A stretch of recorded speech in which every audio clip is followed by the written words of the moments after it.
Vamos lá, gente. 3, 2, 1. Olá, gente. Muito boa noite. Sejam bem-vindos a mais uma aula de Fisiologia Geral. Aqui quem vos fala é o professor Teyson Viana, tá?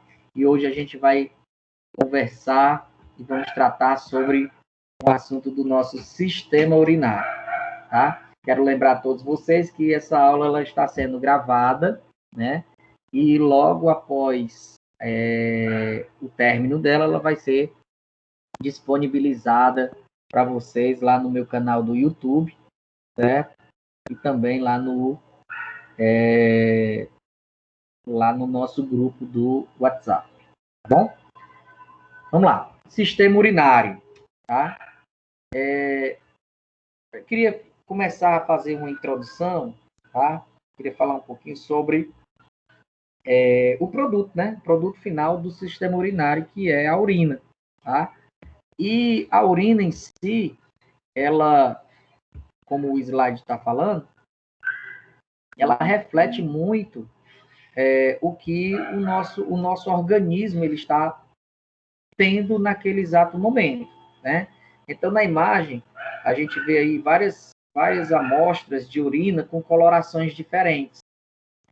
Então, assim, nós temos uma coloração que vai do transparente, né, ou quase transparente, até o mais escuro, parecendo um chá, tá?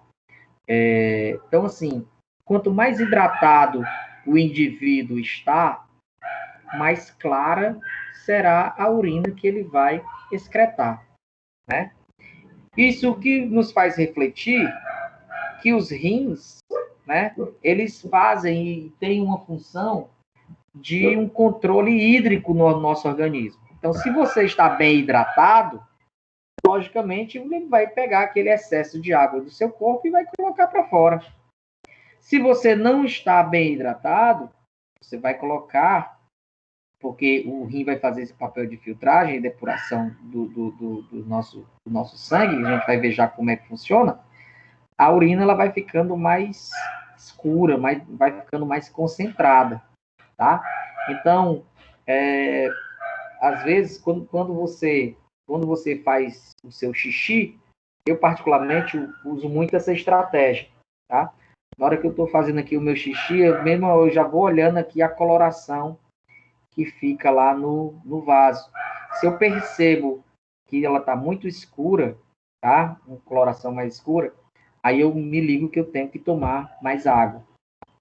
Mas o correto não é nem a gente fazer isso, porque a sede é uma sensação de que você realmente precisa beber água, né? E, enfim, é interessante que você não tenha essa sensação. É interessante que você controle a sua ingestão de água, até porque, como a gente já viu desde a nossa primeira aula, o nosso corpo, ele basicamente é feito de água, né? 60% do nosso organismo é água. Então, a gente precisa desse líquido para a gente poder ter a nossa manutenção da nossa homeostase, tá? Então, nesse outro slide, tá? A gente percebe que a turbidez da urina também, ou seja, a opacidade dela, né? A turbidez da urina ela pode indicar algum tipo de problema, como infecções, como inflamações, etc. Tá? Então, a gente pode perceber aí que existem urinas numa tonalidade mais clara, até chegando numa tonalidade bem escura, né? Chegando assim como se fosse um aspecto de um café ou de uma Coca-Cola, né? Então, a gente percebe nessa figura do meio aí que existe um vermelhidão, ou seja, isso já está indicando que tem algum sangue misturado com a urina. Enfim, isso aí ela vai me indicar algumas coisas que podem acontecer, tá? Nesse próximo slide, né, vocês percebem que existe uma espuma, né? Essas primeiras no tubo e também no vaso sanitário. Então, a urina, ela, como diz o slide, ela pode induzir vários tipos de diagnósticos, tá? nessas duas primeiras figuras, vocês veem no tubo de ensaio e também nessa outra no vaso sanitário, vocês podem perceber que tem espuma, né? Noutra figura do vaso sanitário, vocês percebem que tem umas, tipo como fossem umas formigas, tá? Na borda do vaso. Acredito que tenha sido um homem que tenha ido aí, até porque está bastante espalhado. Acho que os homens e as mulheres vão entender o que eu estou falando. Mas formiga gosta de açúcar. Então, se tem açúcar, deve ter alguma certa quantidade de glicose. Se tem glicose na urina, isso me indica que o indivíduo pode ser diabético. Então, assim, a espuma que a urina, que a urina contém, né, em grande quantidade, a espuma ela mostra que a urina contém grandes quantidades de proteínas, tá? Então, essas proteínas, elas vão, ao entrar em agitação, né, elas vão produzir essa espuma. E elas, quando presentes na urina, refletem problemas que podem ocorrer na filtração ou na reabsorção do filtrado no processo de filtração, né, de filtragem. Isso me indica isso. As formigas também, por outro lado, mostram que a urina também tem grande quantidade de glicose. Isso me indica que, possivelmente, esse indivíduo pode ser um indivíduo diabético, tá? Então, dentro da fisiologia do sistema urinário, né, o sistema urinário ele tem algumas funções no nosso organismo. A primeira função que a gente vai falar é sobre a regulação do volume, né, do líquido extracelular e da pressão arterial. A gente viu anteriormente, né, e aí eu vou passando aqui esses slides, que a gente vai falando de um por um, tá? Então, a regulação... Deixa só eu...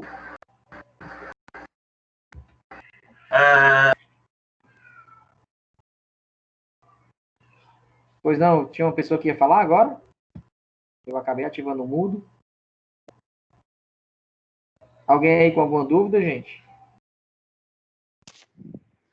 Não, professor. Sim, professor Teis. Não, professor. Pois, vamos lá. Professor Teis, porque Jéssica, né? a mulher grávida, Abriu ela... o slide.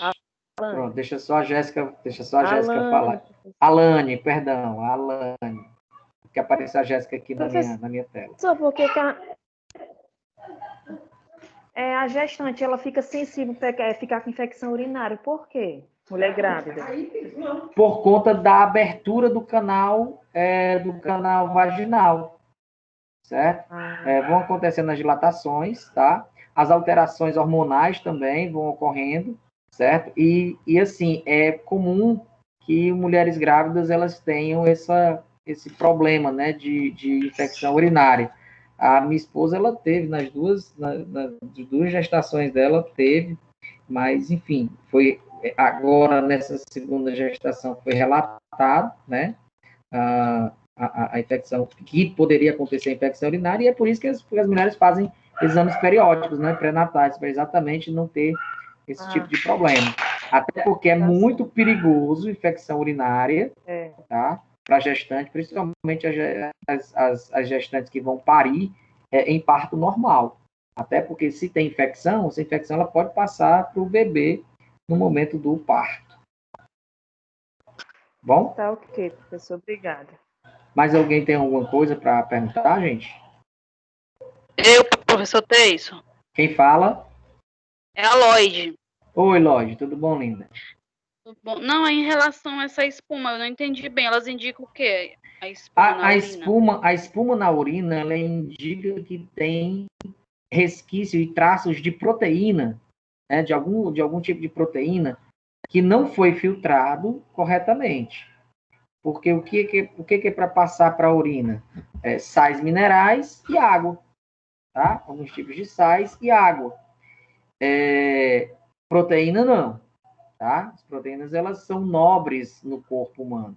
Então, o corpo, ele vai, no sistema que a gente vai já ver, da filtração, eles vão ocorrer impedindo até que aconteça essa... Aliás, impedindo não, estimulando e fazendo com que aconteça o reaproveitamento, né, do filtrado, principalmente com a proteína. Então, algum problema, algum indício deve ter, alguma falha no sistema de filtragem, tá? Pode ser... indicando algum problema, né? Não está normal. Isso, não está normal, está indicando algum problema, tá? Pode ser que esteja algum problema no processo de filtração, lá nos glomérulos, que a gente vai já ver como é que funciona. Tá certo, ok. Tá bom? Tá bom. Então, vamos lá. Nesse slide que vocês estão vendo, a gente vai falar função por função do sistema urinário. Essa função que eu estou apresentando para vocês agora é a função de regulação do volume sanguíneo e da pressão arterial, certo? Nas aulas passadas, né, quando a gente estava falando de volemia e a gente estava falando também de plasma sanguíneo, a gente viu que quanto maior a volemia, maior a pressão arterial. Quanto maior a quantidade de plasma sanguíneo, maior a pressão arterial. Por quê? Porque eu tenho excesso de líquido dentro das minhas veias e das minhas artérias, tá? Então, se eu tenho um aumento do plasma, que é a água, né, do nosso sistema, do nosso sangue, vamos dizer assim, né, vulgarmente falando, vamos dizer isso, tá? Se eu tenho um aumento da minha volemia, ou seja, um aumento da quantidade de volume, né, de sangue, logicamente, se aumentou o líquido, vai aumentar a pressão arterial. Ou seja, o coração ele vai fazer mais força para impulsionar o sangue, né, nas paredes das artérias. Com isso, se ele impulsiona com mais força, os rins também vão sofrer isso. E aí, o que acontece? O rim ele vai se sobrecarregar no processo de filtragem. Enquanto, por exemplo, ele filtra, vamos dizer, em 1 minuto ele filtra, sei lá, 5 litros de sangue por minuto, tá? Ele, com o aumento da pressão arterial, ele vai filtrar cada vez mais, né? Vamos dizer que ele filtra 7 a 8 litros por minuto. Então, fica difícil. Então, o rim, o que ele faz? Filtra aquele excesso de água, né, do plasma, tá? Filtra aquele excesso e daí joga para fora para manter essa regulação do volume sanguíneo, tá? Se ele tem um aumento, se ele tem uma diminuição do volume sanguíneo, o que ele faz, o rim? Ele diminui essa filtragem, né? E excreta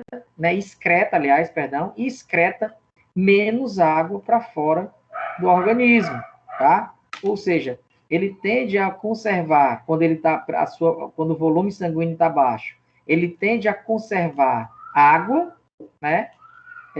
Para minimizar as perdas adicionais, né, do volume sanguíneo. E quando essa pressão ela está elevada, o que acontece? Ela vai excretar mais água, né, e com sais minerais da urina, e assim vai diminuir um pouquinho também esse volume, né, desse líquido intracelular e do líquido extracelular. E daí vai baixando a pressão arterial, vai baixando o volume sanguíneo e, consequentemente, né, a pressão, aumentando, né, aumentando o volume sanguíneo e a pressão arterial. Ok? Deu certo até aqui, gente? Todo mundo entendeu essa regulação do volume sanguíneo e da pressão arterial? Sim. Sim. Pronto, legal. Então, vamos para frente. Eu tô na aula. Outra função também do sistema urinário é a regulação da osmolaridade, certo? Então, o que é essa osmolaridade? É a concentração de soluto em um determinado solvente. Por exemplo, vamos dizer que eu tenho um aumento da concentração de sódio no meu plasma, certo? No meu plasma sanguíneo. À medida que esse plasma, que esse sangue ele for passando pelo rim para ser filtrado, o que acontece? Uma parte daquele sódio vai sendo filtrado, né, pelo sistema renal, tá? Pelo sistema de filtragem, já vai cair diretamente no trato urinário e vai ser secretado, tá? Ao mesmo tempo que, se eu não tenho esse excesso, logicamente, se eu não tenho excesso, o meu sangue vai... E eu preciso de sódio, como a gente já viu antes, nas contrações principalmente nas contrações cardíacas e nas contrações musculares, né? Com a bomba de sódio e potássio, a gente vai ter uma diminuição, por exemplo, da excreção desse sal, do íon, né, de sódio na urina, tá bom? Então, ele também tem essa regulação da osmolaridade, tá? É importante que vocês entendam o que é a osmolaridade, que é a concentração de um determinado soluto, ou seja, uma concentração de alguma substância no líquido intra ou no líquido extracelular, ok? Deu certo? Podemos passar para frente? Não, professor, explica novamente, por Quem favor. não? Emily, né? A ligação cortou. Então, vamos lá, Emily. Faz de conta que tu tem... Deixa só eu... Tá dando um retorno aqui para mim do teu microfone. Eu vou só desligar um pouquinho. Então, assim, faz de conta que você tem uma panela, tá? Uma panela cheia de areia, né? Uma panela de água, panela com água misturada com areia, tá? Então, você tem aqui, não sei se você já viu aqueles filtros antigos. E aí você coloca aquela água ali dentro, com areia, tá? Água, seja com alguma quantidade de areia. E essa areia, ela está suspensa, tá? Essa areia, ela está suspensa, ela está misturada com a água. Daqui a um tempo, o que vai acontecer? O filtro, tem umas velas dentro, o pessoal chama de vela, são os filtros, eles vão passar água pela gravidade, né? Por gravidade, vão passar água da parte de cima do filtro para a parte de baixo. Só que aquela areia que estava misturada com a água vai ficar toda presa ali. Por quê? Porque o filtro fez o papel de filtragem. A mesma coisa é o rim, tá? Ele vai concentrando essa regulação dos íons que estão ali dissolvidos no plasma, certo? E vai filtrando o que precisa ser filtrado. Se a água não precisa ser filtrada, lógico que ele não vai filtrar, tá? Se eu tenho um excesso de sódio, por exemplo, no plasma, o rim vai pegar e vai puxar aquele excesso e vai jogar na urina. Se eu não tenho um excesso, pelo contrário, se eu tenho um déficit, é claro que ele não vai pegar e vai jogar na urina. Por quê? Porque o corpo também precisa daquilo ali. Ele não vai secretar o que não precisa. Aliás, ele não vai secretar o que precisa, ele vai secretar o que não precisa. Então, se eu tenho um excesso, ele vai jogar na urina. Se ele está em falta, está em déficit, ele continua mantendo no organismo. Ok? Deu certo? Certo. Agora, isso seria a regulação desse nome aí mesmo? Exatamente, da osmolaridade. Tá? E aí você precisa entender o que é a osmolaridade. O que é osmolaridade? Certo? A osmolaridade é a concentração, tá? É a concentração de íons, né? De um soluto num determinado ambiente aquático, num determinado solvente, tá? Então, ele funciona dessa forma. Ok? Certo. Podemos?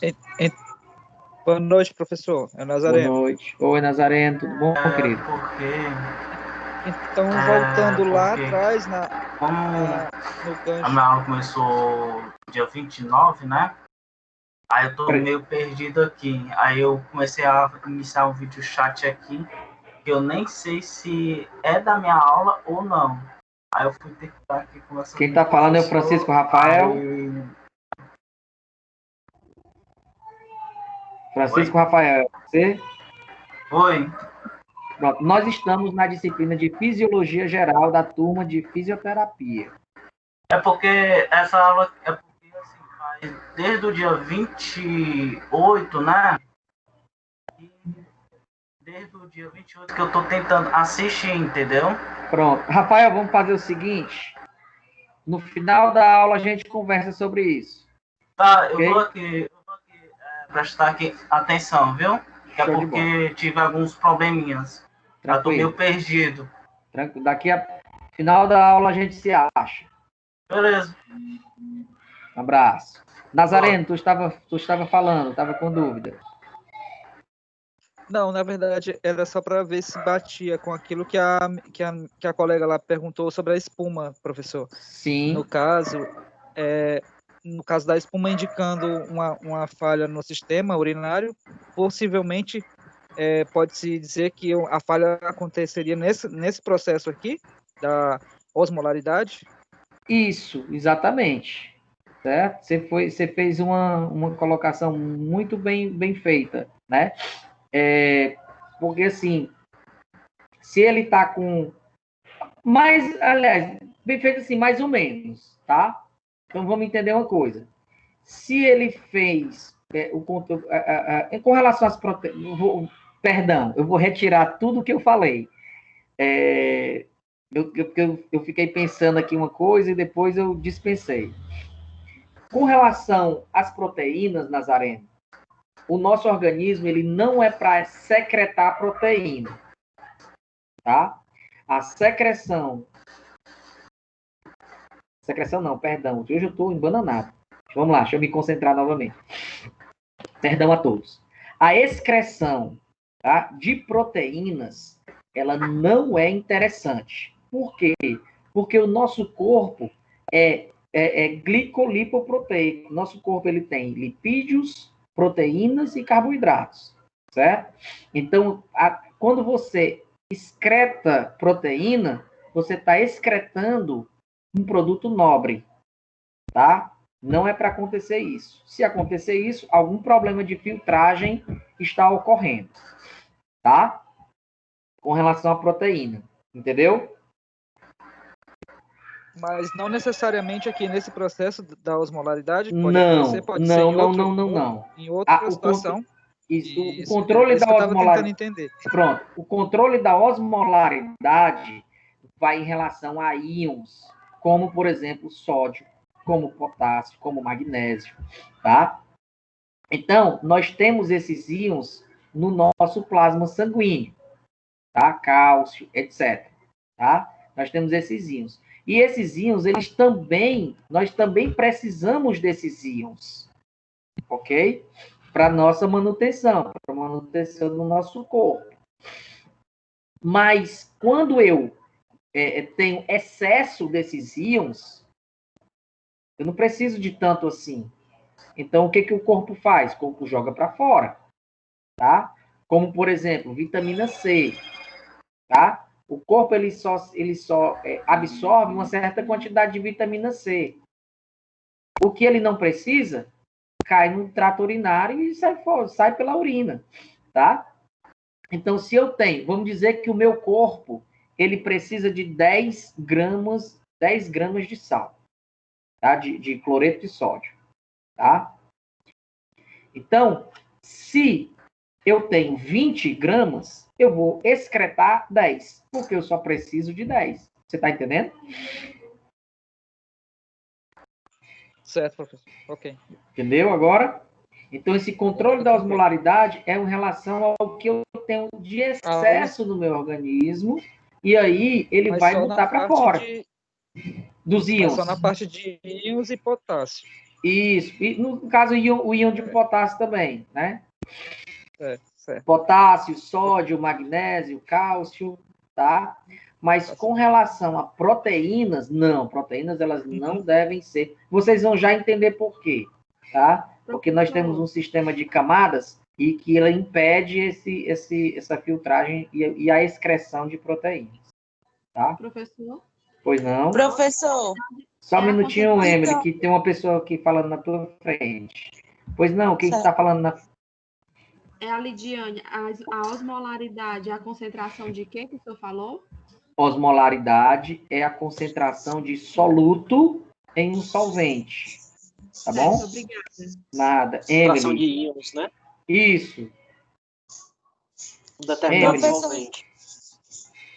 Então, ela é utilizada para avaliar o equilíbrio entre a água e as partículas dissolvidas no sangue ou na urina, ou nos dois? No corpo, certo? E a urina é que vai ser colocada para fora. E só troca esse termo que tu utilizou, que tu utilizou a avaliação. Na verdade, não é a avaliação, é a regulação. Tá? Ela vai regular essa concentração de íons que tem no nosso corpo, principalmente íons de sódio. Tá? Certo. Para frente? Ficou claro aqui para todo mundo? Sim. Vamos lá. Ficou, professor. Show, vamos para frente. Uma das coisas que eu já estava falando agora, né? Que é a manutenção do equilíbrio iônico, certo? O que é essa manutenção desse equilíbrio iônico, tá? A gente viu na aula passada que tem uma substância que, quando a pressão arterial ela é diminuída, tá? Ela é ativada, que é a aldosterona, tá? Lá na suprarrenal. Então, assim, quando essa pressão ela diminui, né, o sistema renina-angiotensina-aldosterona, ele atua no córtex da glândula suprarrenal, tá? E aí, o que ele faz? Ele reabsorve sódio para o organismo, tá? Por que ele reabsorve sódio e potássio para o organismo? Porque são dois íons que vão me causar uma sensação de sede, certo? Então, se eu tenho sede, tá? Ou seja, se eu tenho sede, a minha pressão tá baixa. Então, eu preciso dar uma aumentada nela. Como é que eu vou aumentar? Com a ingestão de água, certo? Então, esse sistema de manutenção via rim é exatamente sobre isso, tá? Porque eu vou fazer esse equilíbrio iônico na concentração da osmolaridade que a gente já havia falado, e através disso, quando eu preciso de aumentar a minha pressão arterial, me induz a uma sensação de sede, tá? E daí eu aumento a minha ingestão de água no organismo, aumenta a minha volemia e a minha pressão volta a ser aumentada novamente. Ok? Entenderam essa parte?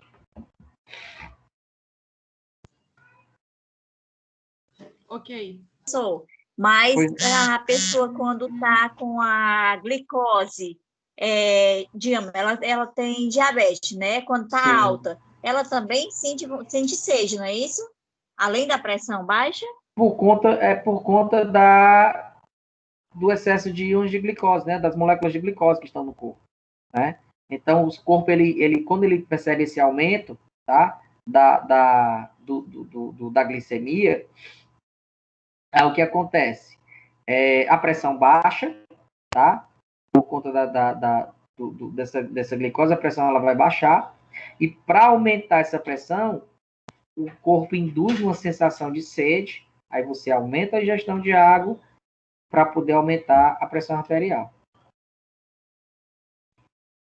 Ok? Entendi. Obrigada. Vamos para frente. Outra... Professor? Pois não? Eu ergui a mão e o senhor não viu. Perdão. É porque tu ergueu a mão e eu pensava que era você que estava falando. Tá, perdão. Essa outra moça falou aí. Essa ingestão iônica que o senhor falou quando a pressão arterial baixa também dá essa sensação de sede, porque mandam a gente com uma tal, né? Que é para poder a pressão voltar e tal. Aí por isso que dá essa sensação de sede? Na verdade, é o seguinte. O Quando quando vocês estiverem fazendo esse negócio de dar sal para o paciente, né, no caso, para uma pessoa que está com problema de pressão baixa, isso é muito perigoso, tá? Então, assim, não, se vocês têm esse hábito, não façam mais isso, tá? Então, verifica direitinho a frequência cardíaca. Às vezes, o indivíduo está com a pressão baixa, mas ele está em taquicardia. E aí você eleva a pressão arterial do indivíduo e infarta ele. Tá? Então, isso Mas, é muito... assim, dependendo, porque às vezes a paciente lá que eu cuido dela, ela tem mais para pressão baixa do que assim, 9. Pronto, então você conhece o indivíduo, tá? Mas às vezes, por exemplo, você está na rua e uma pessoa desmaia e está com problema de pressão, né? Pressão baixa. Você percebe que a pressão dela está baixa, né? Por conta dos aspectos. Mas, de repente, esse indivíduo está com pressão baixa, mas está com taquicardia. Ou alguma fibrilação atrial ou ventricular, e aí você acaba infartando o indivíduo. Tá? Aí, às vezes, a enfermeira pede para ser administrado, tipo assim, uma tampinha de caneta, né? De sal, diluído com 20 ml de água e dá um jato que ela usa açúcar, né? Naso, né? E após fazer o procedimento, verifica a pressão, né? Para ver se vai voltar ao normal. Exatamente, para ir controlando. 10, 6, dela se tá? Às vezes é pastilha, né? Chegou até 5 a pressão dela. Perigoso. Bárbara, quer falar, meu amor? Professor. Pois não, Bárbara, boa noite. Boa noite, professor. Eu vi já um caso de colocarem sal embaixo da língua de um paciente desmaiado, e isso produziu salivação e quase sufocou. Isso é muito perigoso mesmo, nesse sentido também. Com certeza, né? O sal, ele, como a gente já viu ultimamente, né? O sódio, ele tem um efeito, um efeito que ele precisa ser bem administrado, né? O sódio, ele é muito importante para a nossa vida, mas ele pode tirar a vida também. Ok? Então, vamos para frente. Ficou claro aqui, gente, a manutenção do equilíbrio iônico? Oi, Elisângela. Pois não, boa noite. Professor, boa noite. Professor, me tire só uma dúvida. No caso, a pessoa, certo, trabalha em um ambiente em ar-condicionado. E trabalha em um ambiente de quê? Trabalha em ar-condicionado. Certo. Ambiente em ar-condicionado. A pessoa já tem pressão baixa. Logo, o metabolismo não vai funcionar tanto. E porque passa o dia, 8 horas de trabalho, a pessoa não tem sede, tipo assim, não tem vontade de tomar água e não tem sede. Impressionante. Olha, o frio, porque é o seguinte, você só tem sede quando você começa a excretar líquidos, né? Então você começa a excretar. Por exemplo, eu não tenho não vou ter tanta sede agora. Por quê? Porque o meu ventilador tá ligado aqui para mim. Mas se eu não tivesse o ventilador, eu ia suar aqui na minha cadeira e eu ia acabar sentindo essa sensação de sede. Por quê? Porque eu estou secretando e estou perdendo líquido. Estou desidratando. Mas o que acontece? O ar-condicionado, ele nos dá uma falsa impressão de que você não precisa de água, tá? E é muito perigoso. Por quê? Porque ele acaba roubando a umidade do ar, né? E o teu corpo, ele vai precisar desse ar úmido. A gente já viu no sistema respiratório como é que funciona isso, certo? E daí, o frio, ele faz com que haja uma vasoconstricção dos vasos e aumente a pressão arterial e, consequentemente, um aumento do fluxo circulatório, né? Ou seja, aumenta a produção de urina, tá? Que aumentou a frequência cardíaca aumenta o débito cardíaco e aumenta também a secreção aliás, a excreção, né? E daí, as pessoas que trabalham em ar-condicionado, fatalmente, alguma vez por outra, vai começar a ir mais vezes no banheiro. Mas se tiver hidratado, se não tiver hidratado direitinho, vai começar essa urina, esse sangue vai começar a ficar mais depurado, a urina vai começar a ficar mais escurecida. Por quê? Porque está desidratando. Tá? Então, o pessoal que trabalha com ar-condicionado, garrafinha na mão também, viu? Professor, o que realmente mesmo causa quando a pessoa coloca o sal na boca? Vamos lá. Quando a pessoa coloca o sal na boca, tá?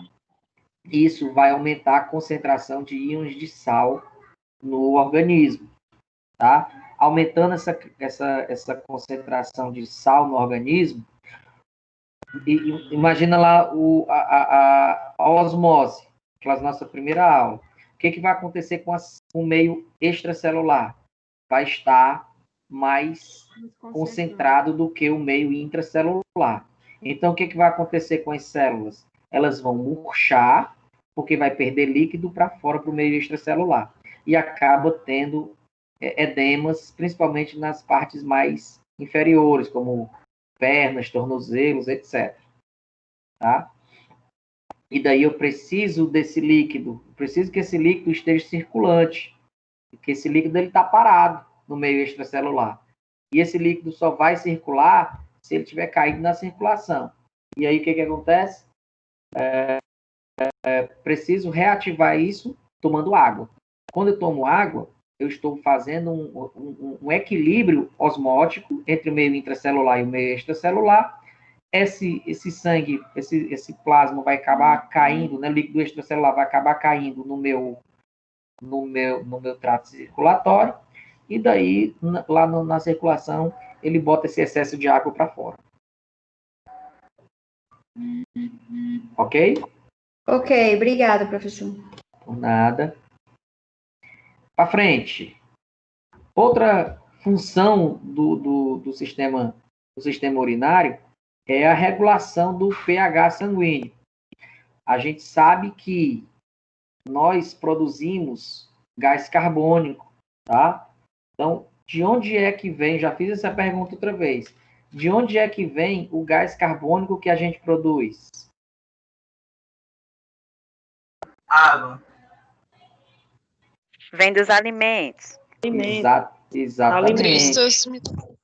O povo sabido, vem dos alimentos, tá? Então, assim, nós temos na nossa alimentação, principalmente nos carboidratos, tá? Nós temos um processo que a gente chama de respiração celular. Esse carboidrato, ele é quebrado em moléculas pequenas, né, de glicose, tá? E essa glicose, ela vai entrando na célula, e lá na matriz mitocondrial, a gente vai produzir ATP, e esse ATP, como lixo metabólico, né, vai ser produzido gás carbônico, né, CO2, que vai cair na circulação. E aí a gente acaba botando para fora e tudo, como a gente já viu anteriormente, como é que funciona. Quando eu tenho um excesso de produção de CO2 no meu organismo, tá? A gente viu que o nosso organismo ele entra em acidose metabólica, certo? O que é essa acidose metabólica? É o sangue com a concentração mais elevada de ácido carbônico. Esse ácido carbônico, ele vai quebrar, é uma ligação muito um ácido fraco, tá? E em presença de água, ele facilmente vai se transformar em íons de hidrogênio e íons de carbono, né? de carbônicos, né? Íons carbônicos. E isso vai causar um aumento da acidez no meu sangue, tá? Então, que eu preciso fazer para diminuir essa acidez no meu sangue? Eu preciso ingerir água, tá? Ou eu preciso reequilibrar a minha excreção de água. Ou seja, no meio extracelular, que ele fica um tanto ácido, né? Essa excreção de íons de hidrogênio e a reabsorção dos íons carbônicos, né? Do ácido carbônico, perdão, e aí ele acaba tendo esse sistema de regulação, para que não aconteça a acidez no sangue, tá? No meio extracelular. Já no meio extracelular alcalino, ou seja, quando eu tenho uma alcalose metabólica, tá? Que é a diferença da acidose metabólica, eu excreto esse ácido carbônico, nesse íon carbônico, tá? E reabsorvo íons de hidrogênio, sempre para manter esse sistema que a gente vai chamar de sistema tampão, tá? Que são mecanismos reguladores do pH. E eles atuam em uma certa sincronia com a finalidade de preservar essas condições vitais, nessas condições homeostáticas para as funções celulares. Então, o que vem a ser isso? Se o meu corpo ele está em acidose metabólica, certo? O meu organismo, né, principalmente a minha regulação do pH lá no rim, né, ela vai mantendo um certo nível de estabilidade, tá? Ela vai secretar, né, ela vai excretar íons de hidrogênio, tá? Mas quando ela está em alcalose, ela vai absorver esses íons de hidrogênio, tá? Então a gente vê na tabela que o ideal vai variar entre 7,4, né? Esse pH no nosso sangue, tá? Então, se diminui o pH, vai aumentar a acidose. E chegando até mesmo menos de 7, até chegar o indivíduo a morrer, tá? Então, se eu diminuo o pH, eu aumento a acidose. Em contrapartida, eu tenho que reabsorver íons carbônicos, tá? Então, quando eu tenho uma alcalose metabólica, tá? Eu vou ter que diminuir essa concentração de íons carbônicos do meu organismo e reabsorver hidrogênio.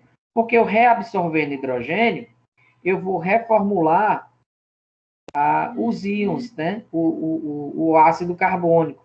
E aí eu vou deixar um pouco mais ácido, mas não tanto ácido, numa situação neutra, entre 7,4, que é o ideal, tá?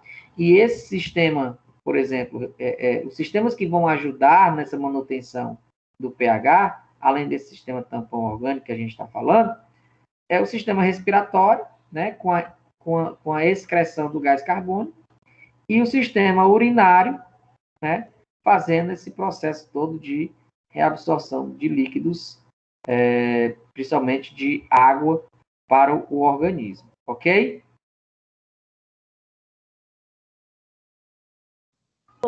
A acidose é a concentração de gás carbônico. A alcalose, ela é a concentração de algum oxigênio, tá? Você nem pode ter tanto oxigênio assim e também nem pode ter tanto gás carbônico assim. Você tem que estar numa regulação, tá? Num equilíbrio, tá bom? Alguns produtos também, né, que são excretados pelo organismo, tá?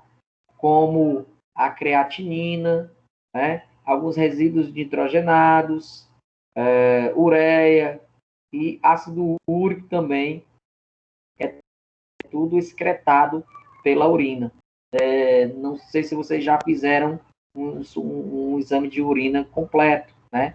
E aí, no exame de urina completo, vem todas essas substâncias, né? A presença ou a ausência dessas substâncias, tá? Substâncias... Pois não. Professor, só uma pergunta. No tocante ao exame de urina, existe uma diferença, urocultura, né? Exame urocultura, e o exame de urina simples. O que diferencia na urocultura? Qual é o procedimento? Quando você... Inclusive, eu estou com o meu teste chegou agora aqui o meu frasco, né, de teste de urina, né? As tiras, né, da uroanálise. Então, assim, quando você detecta a presença de bactérias na urina, tá? Você indica que esse indivíduo ele está com alguma infecção urinária, né? E daí você vai fazer a urocultura para saber qual tipo de bactéria é que está causando aquela infecção urinária, tá? Para poder passar o antibiótico correto para o indivíduo. Ah, tá certo. Tá bom? Tá jóia. Quanto ao outro exame, né, o comum, que é o exame de sedimento, tá? Como é que acontece isso? Você tem aquele frasco, né, um frasco no tubo de ensaio, tá? E aí você coloca esse frasco no tubo de ensaio numa centrífuga, tá? E deixa lá por uns 5 minutos na centrífuga. Então, todo o sedimento da urina vai para o fundo do tubo de ensaio. Aí você descarta aquela urina, né? E faz uma pipeta dos sedimentos, tá? E daí você vai ver que tipo de sedimento aquilo ali contém. Mas isso aí já é nível microscópico, tá? Na nossa prática de sistema urinário, certo? Nós vamos fazer teste, né, de algumas coisas, tá? Vocês podem usar a sua própria urina, ou vocês podem usar a urina de outra pessoa, tá? Então, lá, nesse teste de urina que nós vamos fazer na nossa prática, inclusive eu já coloquei lá as datas, tá? Aí o que você vai ver? Você vai ver se tem proteína na urina, né? Se tem algum tipo de leucócito, se tem algum nitrito, se tem sangue oculto na urina, tá? Como é que está o pH, a densidade, algumas cetonas, a quantidade de bilirrubina, de glicose e até mesmo de outras substâncias que podem ser identificadas no exame de urina comum, simples. E vocês vão aprender a fazer esse teste, né, na prática mesmo, tá? E daí, o que a gente não vai fazer é só esse teste de sedimentos, tá? Nós vamos fazer apenas análise química da urina, não análise de sedimentos, porque ninguém vai ter uma centrífuga ou um microscópio para poder fazer essa análise, tá bom? Mas na análise química da urina a gente pode fazer sim, e nós vamos fazer, ok? Qual a resolução do microscópio para analisar uma urina? Você varia, você vai numa objetiva, você pode começar numa objetiva de 10, e daí você vai partindo para uma objetiva de 40, dependendo do tipo do que você quer ver, você pode até para uma objetiva maior, uma objetiva de 100, alguma coisa assim desse tipo, tá? Mas acho que na objetiva de 40 ela já resolve as maiores concentrações do que você quer visualizar do concentrado, entendeu? Entendi. Professor, uma coisa é certa, né? Todo xixi tem ácido, não é isso? Sal. Ácido, não? Sim, não, mas o xixi, ele por si só, ele já tem uma certa acidez, entendeu? Ah, entendi. Ele não pode ser acidez em demasia. Entendi. Tá? Ele tem certa acidez. Certo. Tá? Porque se você for começar a fazer, por exemplo, principalmente mulheres, tá? Principalmente mulheres. Por que o pH ele vai variar em relação a 5? 5 é um pH ácido, tá? Porque o pH neutro é um pH 7, tá? pH neutro é um pH... Só um minuto. O pH neutro é um pH 7, né? Então, se eu tenho um pH 5, é um pH ácido. Então, a urina, ela é levemente ácida. Ela não pode ser demasiadamente ácida. Por quê? Porque, senão, imagina, principalmente nas mulheres, as mulheres que têm a uretra, né? A uretra interna, tá? A uretra mais internalizada, isso ia queimar a mulher toda, a vagina toda, entendeu?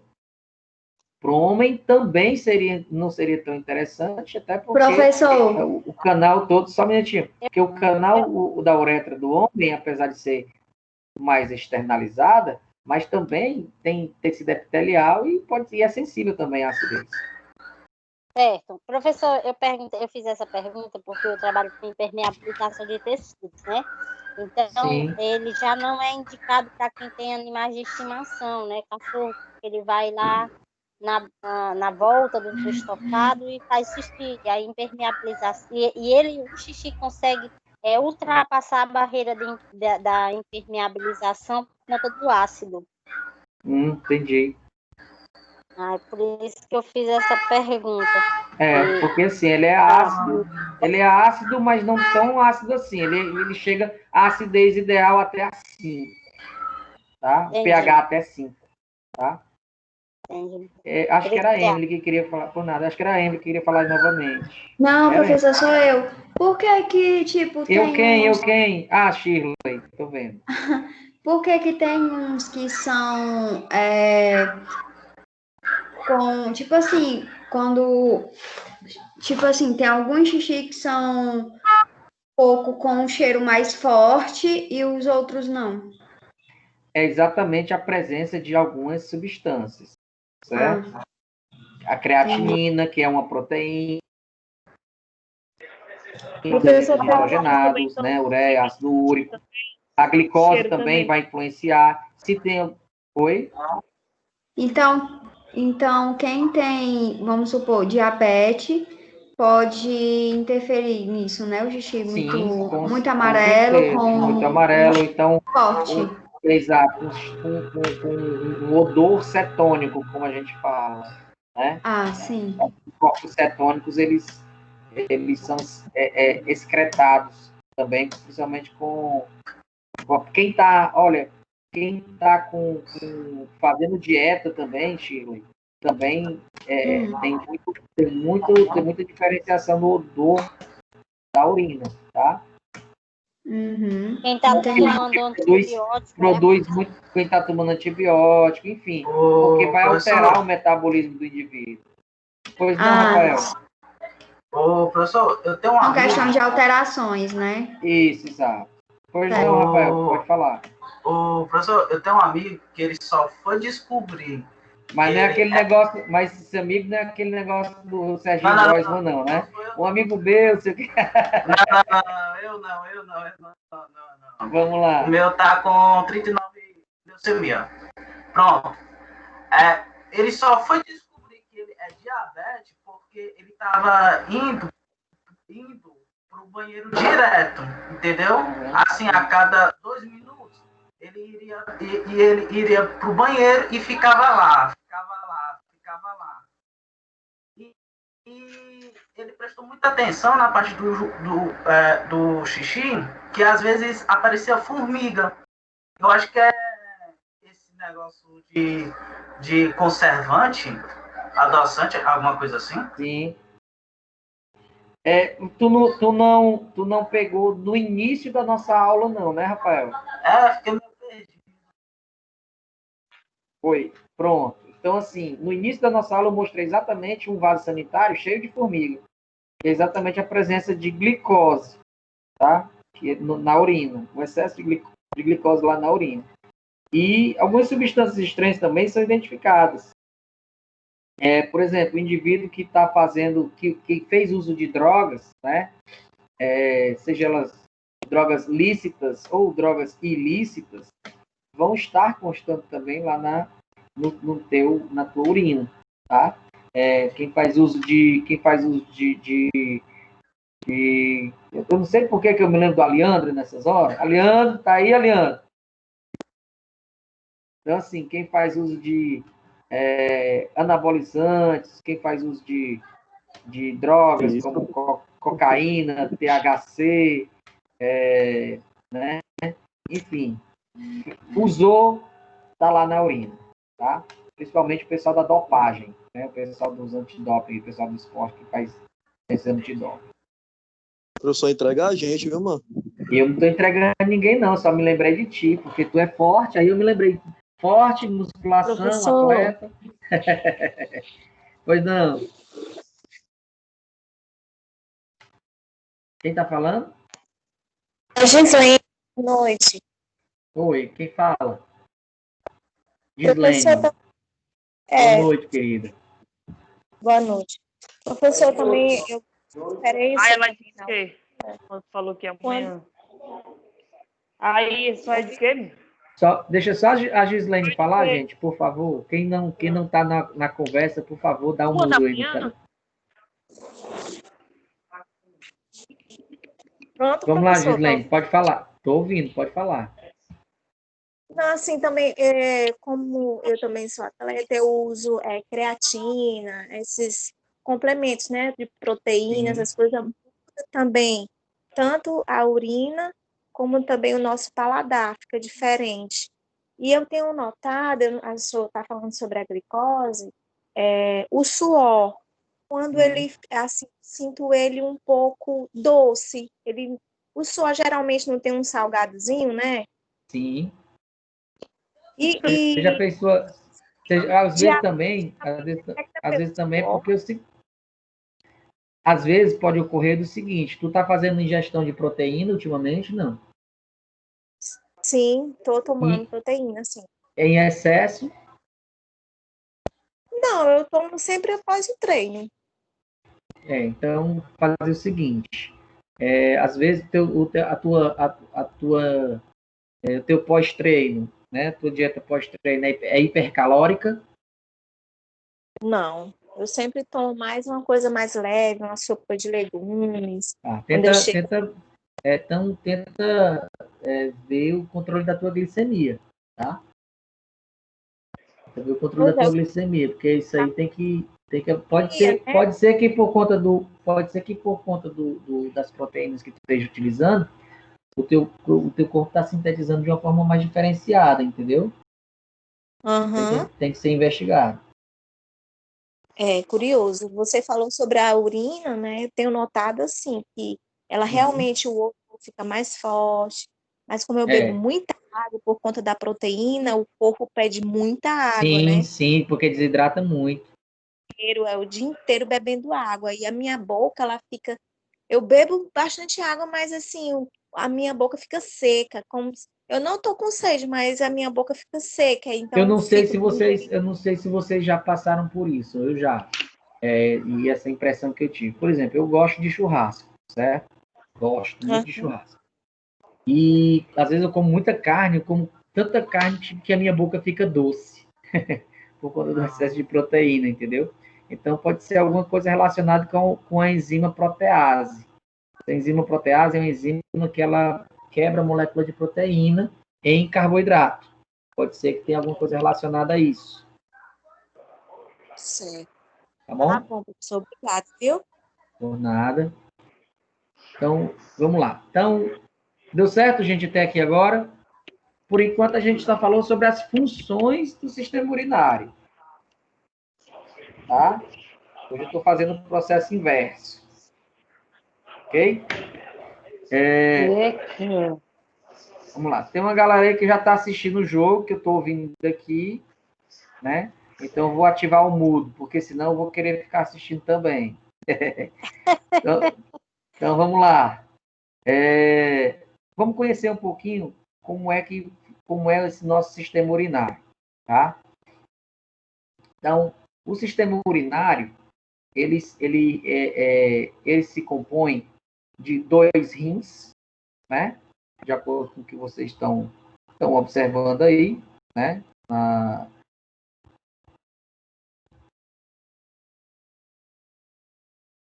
São 2 rins, 2 ureteres, tá? Esses ureteres Nos rins são onde vão ser produzidas a urina, tá? Os ureteres são canais, né? São como se fossem umas mangueirazinhas que vão levar a urina até a bexiga urinária, tá? E essa bexiga urinária, quando ela chega a um certo, vamos dizer assim, um certo volume, tá? Ela faz a sensação de que você precisa ir no banheiro, colocar aquele líquido para fora, tá bom? Então, assim, como é que funciona? Além disso também, né, além dos órgãos, dos macro-órgãos, vamos dizer assim, dos órgãos mais visuais, como os rins, os ureteres, a urina, a bexiga urinária e a uretra, nós também temos algumas estruturas, né, do sistema renal. Primeiro, nós temos a veia renal, que está ligada à veia cava inferior, tá? E a artéria renal, que está ligada à artéria abdominal, à aorta abdominal, tá? E elas se ligam até o rim, tá? No rim, nós temos uma estrutura chamada hilo renal.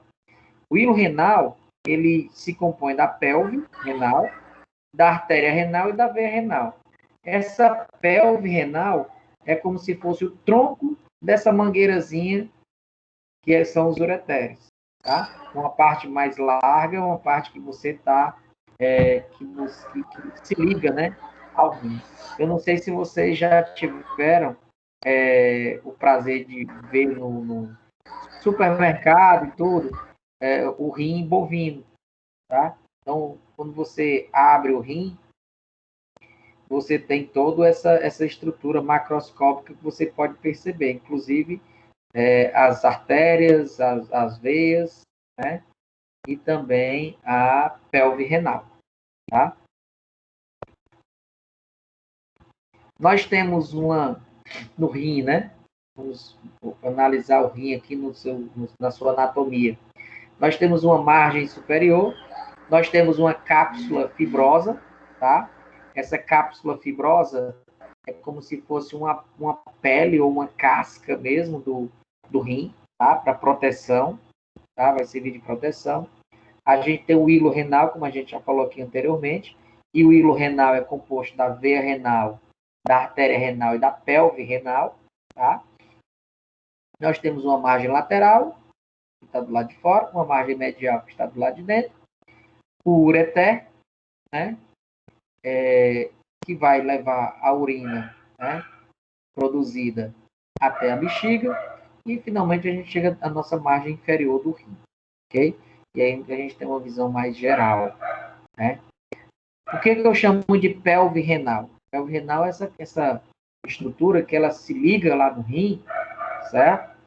E através dela são produzidos, né, vai um transporte de urina até chegar nos ureteres, né? Até se formar, na verdade, os ureteres. São vários canais, né? Que vão condutores de urina até eles se encontrarem e fazerem um canal só, um pouco mais fino, que é chamado de ureter, tá? E aí, na pelve renal, nós temos os cálices maiores, que são os maiores troncos, vamos dizer assim, e os cálices menores. E esses cálices menores, eles vão se ligar a uma estrutura chamada de pirâmide renal, tá? Então, a gente pode ver aqui, né, num corte longitudinal do rim, tá? Os cálices menores, tá? A pelve renal, as papilas renais, né? Que são essas partes mais avermelhadas, tá? Aliás, perdão, as papilas renais são como se as pirâmides, que são essas partes mais avermelhadas, fossem o encontro dela, tá? É como se as pirâmides, como se fosse uma pirâmide de cabeça para baixo, e aí como ela estivesse fazendo uma espécie de funil. E aí as papilas fossem essa boca, né, que vai receber a urina, tá? Nós temos os cálices maior, né, o cálice maior, tá? Aqui com meu slide aqui. Nós temos as pirâmides renais, como a gente já estava falando. As pirâmides renais são essas estruturas mais escuras, né, do rim. Nós temos e o córtex também. O córtex é essa parte abaixo da casca, né, abaixo da cápsula fibrosa, tá? O córtex é como se fosse imagina uma laranja. Aí você corta a laranja e o córtex é como se fosse aquela parte branquinha da casca da laranja. Ok? Na pirâmide renal, certo? A pirâmide renal, ela se compõe dessas estruturas, né? Que é o néfron, tá? E a gente vai já entender o que é o néfron. Hoje a gente não vai falar nada do néfron, certo? Esse nosso slide de hoje, a gente vai ficar, inclusive, para a próxima semana também, tá? O néfron é a unidade formadora que filtra, né? É o filtro propriamente dito do rim, tá? Que ele está localizado aí no córtex renal. Só que parte dele, no ducto, né? Do ducto que vai formar a pirâmide, aliás, perdão, que vai formar os cálices menores e depois os cálices maiores, certo? Que é o ducto coletor do néfron, tá? E ele se situa na parte abaixo, né, da parte da medula renal. Medula quer dizer meio, tá? Então nós temos a parte do córtex, que é acima, e a medula, que é abaixo do córtex. Aí, só para a gente ilustrar, vocês estão vendo aí uma linhazinha azulada, que são as arteríolas renais, tá? E nós temos uma linhazinha mais avermelhada, que são as vênulas renais, ok? Aqui a gente vai falar sobre o néfron, tá? O néfron é a unidade funcional do rim, tá? Então, o néfron, ele atua como o filtro propriamente dito, tá? Dos rins, tá? E é nele que a gente vai se dedicar um pouco mais na nossa próxima aula, tá? Aqui a gente está vendo o néfron, né? Completo, com as suas estruturas, tá? Artéria renal, ramo da artéria renal, né? Aqui a gente está vendo o glomérulo de Malpighi, ou, né, o glomérulo justamente glomerular, como muita gente conhece também, tá? Cápsula de Bowman, aí nós temos o túbulo contorcido proximal, nós temos a alça descendente, a alça de Hanley, certo? A alça ascendente, túbulo contorcido distal e o ducto coletor, certo? Vocês estão vendo essas estruturas todas, tá? Não se assustem, porque isso, quando a gente vai aprendendo, a gente vai internalizando e você vai percebendo isso com mais propriedade, com mais nitidez, tá bom? Fechando a parte da anatomia do sistema urinário, né? A gente tem o sistema todo, né, de uma forma geral, tá? Temos a parte toda de uma forma geral, e aí nós temos o que eu havia falado antes. Os néfrons, eles desembocam em ductos coletores, né? E eles vão se unir para formar cada vez mais grossos, tá? E essas funções desses canais, né, que são os cálices menores, eles vão se fundir para formar os cálices maiores, tá? E daí eles se fundem para fazer o ureter, né? E o ureter, ele vai conduzir essa urina do rim até a bexiga, tá? Até a nossa bexiga urinária, ok? E aí é um desenho da bexiga, né? Da bexiga urinária. Por fora, uma camada muscular, né? Mais densa, por dentro, uma camada muscular mais lisa, com a sua mucosa urinária, né? Do trato da urinária. E aí a gente vê a estrutura da bexiga por dentro, como é que funciona, né? Nessa parte. Ok? Professor? Pois não.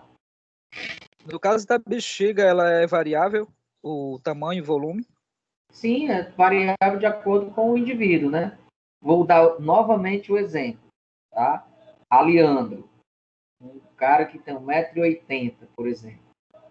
E a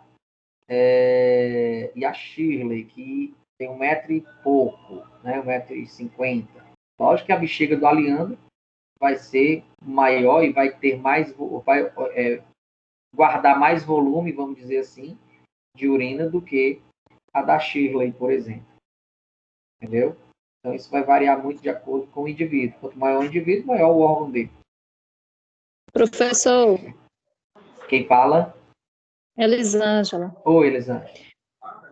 Professor, eu tenho observado na estrutura os rins, né? Um lado é mais baixo do que o outro. Isso. Aí, exatamente. Aí, por conta da pressão de outros órgãos, apoiado em cima, né, no lado direito, se eu não me engano, isso assim, não interfere muito no funcionamento do rins, né, de professor? Jeito nenhum, de jeito nenhum, isso é fisiológico, tá? Isso é fisiológico, tá bom? Certo. E aquela glândula que fica apoiada em cima dos rins? A suprarrenal. Isso, ela tem muita, assim, interferência no sistema urinário? Só tem, inclusive no sistema de regulação da pressão arterial. A gente já falou sobre isso também, naquele sistema renina, angiotensina, aldosterona. Angiotensina, né? Isso. Ela é quem produz a aldosterona e ela é quem regula isso. É que ela alterna, né? Angiotensina 1 e 2, né? Por conta daquela glândula, né? Exatamente. Ela vai produzindo aldosterona e aí vai produzindo, vai controlando, né, a pressão arterial, inclusive também até o próprio sistema excretor. Sei. Bom? E essa conexão toda, ela tem também a ver com a glândula da tireoide